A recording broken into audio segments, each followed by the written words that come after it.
வாழ்க்கையில ஒரு விஷயத்த தேடிட்டே இருக்கோம். அது என்னன்னா உண்மையான ஒரு நிலையான சந்தோஷம் இல்லையா? ஆனா சில சமயம் அதுக்கான பதில் ரொம்ப தூரத்துல இல்ல, ரொம்ப ரொம்ப பழமையான ஒரு சிம்பிளான உண்மையில தான் ஒளிஞ்சிருக்கு. வாங்க இன்னைக்கு அந்த ரகசியத்தை நாம ஒன்னா சேர்ந்து கண்டுபிடிக்கலாம். இந்த வார்த்தைகள்ல ஒரு பெரிய அர்த்தம் புதைஞ்சிருக்கு. இந்த பழமையான ஞானத்தோட உண்மையான பொருள் என்னன்னு நாம ஒரு சின்ன எளிமையான கதை மூலமா தெரிஞ்சுக்கலாம் வாங்க. சரி, கதைக்குள்ள போகலாம். இந்த கதையோட நாயகி பேரு மாயா. வெளியிருந்து பாக்குறதுக்கு அவ வாழ்க்கை ரொம்ப கச்சிதமா பர்ஃபெக்ட்டா தெரிஞ்சுது. ஆனா அவளுக்குள்ள மட்டும் ஏதோ ஒரு நிறைவில்லாத மாதிரி ஒரு உணர்வு இருந்துட்டே இருந்துச்சு. பாருங்க, அவகிட்ட நல்ல சம்பளத்துல ஒரு வேலை இருந்துச்சு. வசதியான ஒரு அபார்ட்மெண்ட். அவ வாங்கின விருதுகள் எல்லாம் ஷெல்ஃப்ல வரிசையா இருந்துச்சு. சொல்லப்போனா இந்த உலகம் எதெல்லாம் வெற்றின்னு சொல்லுதோ அது அத்தனையும் அவகிட்ட இருந்துச்சு. வெளியிருந்து பாக்குற யாருக்குமே அவ வாழ்க்கையில ஏதோ ஒரு குறை இருக்கிற மாதிரி தோணவே தோணாது.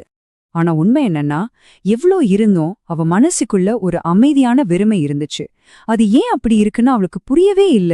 என்னோட சந்தோஷம் எல்லாம் எங்க போச்சுன்னு அவ யோசிக்க ஆரம்பிச்சா. மாயாவோட வாழ்க்கையில இந்த மாற்றம் ஏதோ ஒரு பெரிய சம்பவத்தால வரல. அதுக்கு பதிலா அவளுக்கே தெரியாம அவ செஞ்ச சின்ன சின்ன விஷயங்கள் மூலமாதான் வந்தது. அந்த ஒரு வாரம் மட்டும் அவ சில ரொம்ப சிம்பிளான ஆனா தன்னலமே இல்லாத சில வேலைகளை செஞ்சா. லேட் ஆகுமேன்னு கொஞ்சம் கூட யோசிக்காம பக்கத்து வீட்டு பாட்டிக்கு உதவினா. போனை ஓரமா வச்சுட்டு தம்பி என்ன சொல்றான்னு காது கொடுத்து கேட்டா. பதிலுக்கு எதையுமே எதிர்பார்க்காம ரொம்ப கஷ்டத்துல இருந்த ஒரு சக ஊழியர் கூட தன்னோட மதிய உணவை பகிர்ந்துகிட்டா. இதெல்லாம் பாத்தீங்கன்னா அன்போட உண்மையான வெளிப்பாடுகள். அந்த வாரம் முடிஞ்சதும் மாயா அமைதியா உட்கார்ந்து யோசிச்சு பார்த்தா. அப்போதான் அவளுக்குள்ள ஒரு பெரிய மாற்றம் நடந்திருக்கிறத அவ உணர்ந்தா. அந்த வெறுமையான உணர்வு அது இப்போ இல்ல. இங்கதான் ஒரு முக்கியமான மாற்றம் நடக்குது. முன்னாடி அவளோட வாழ்க்கை பொருட்களால நிறைஞ்ச ஒரு வாழ்க்கையா இருந்துச்சு. ஆனா இப்போ அது மனசுக்கு நிறைவான ஒரு வாழ்க்கையா மாறிடுச்சு. அந்த எப்பவுமே ஒரு பதட்டத்தோட இருந்த தேடல் நின்னு ஒரு அமைதியான மன நிறைவு வந்திருக்கு. அந்த உள்ளுக்குள்ள இருந்த வெற்றிடத்துக்கு பதிலா இப்போ ஒரு இதமான உணர்வு அவ மனசு முழுக்க பரவ ஆரம்பிச்சது. இங்க நம்ம புரிஞ்சுக்க வேண்டிய முக்கியமான விஷயம் என்னன்னா, இந்த புது உணர்வு ஏதோ ஒரு பெரிய சாதனை செஞ்சா கிடைக்கிற ஆரவாரமான சந்தோஷம் இல்ல. அதுக்கு பதிலா அவளுக்குள்ள இருந்து மெதுவா வளர்ந்த ஒரு ஆழமான அமைதி, ஒரு சந்தோஷம்.